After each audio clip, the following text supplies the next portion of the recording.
Goeiedag! Good day, fellow South Africans and citizens of the world.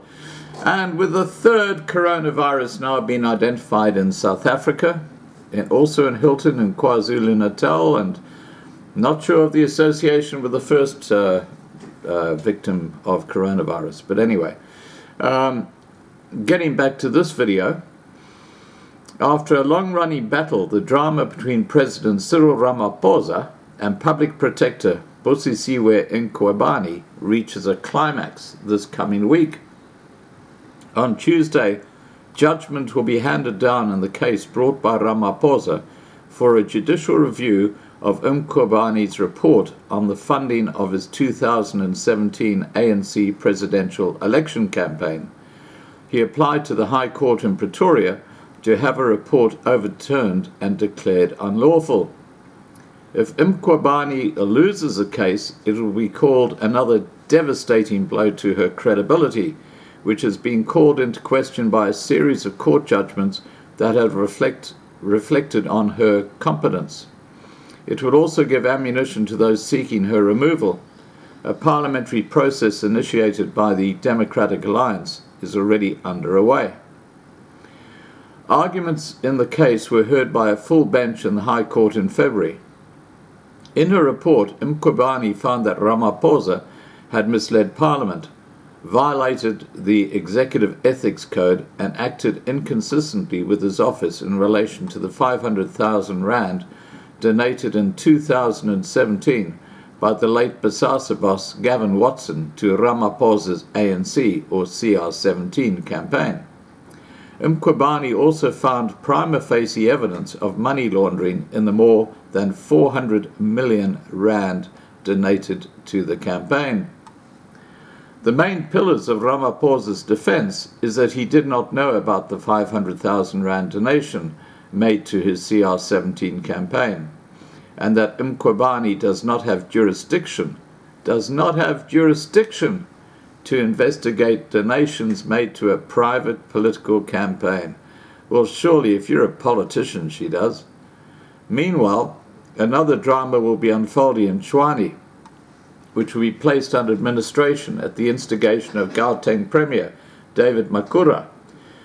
Once various processes have been completed, such as getting approval from Cooperative Governance and Traditional Affairs Minister Nkosazana Dlamini Zuma for the decision. Democratic Alliance interim leader John Steenhuisen said the DA planned to approach the courts to contest Makhura's decision on the grounds that the reasons advanced to justify it were not backed up by facts. For example, the city's finances were in good shape, he said, and it did not owe money for electricity.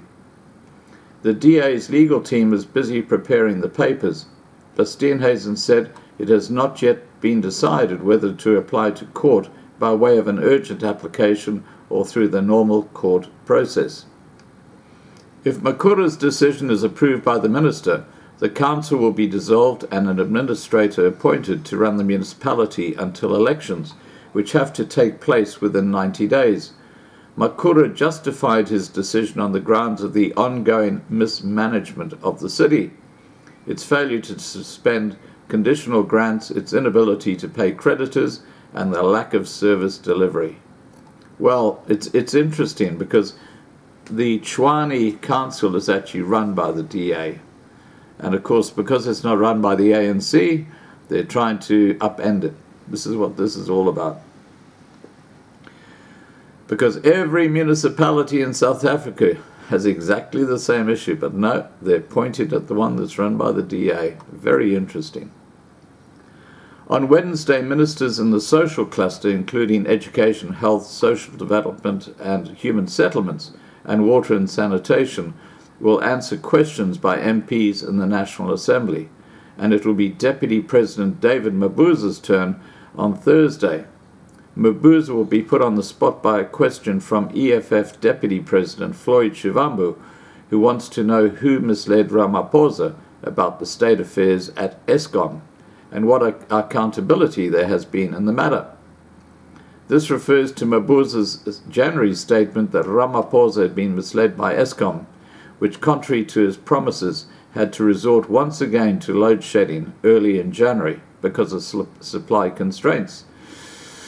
In December, Ramaphosa had told the nation there would be no load shedding until January the 13th.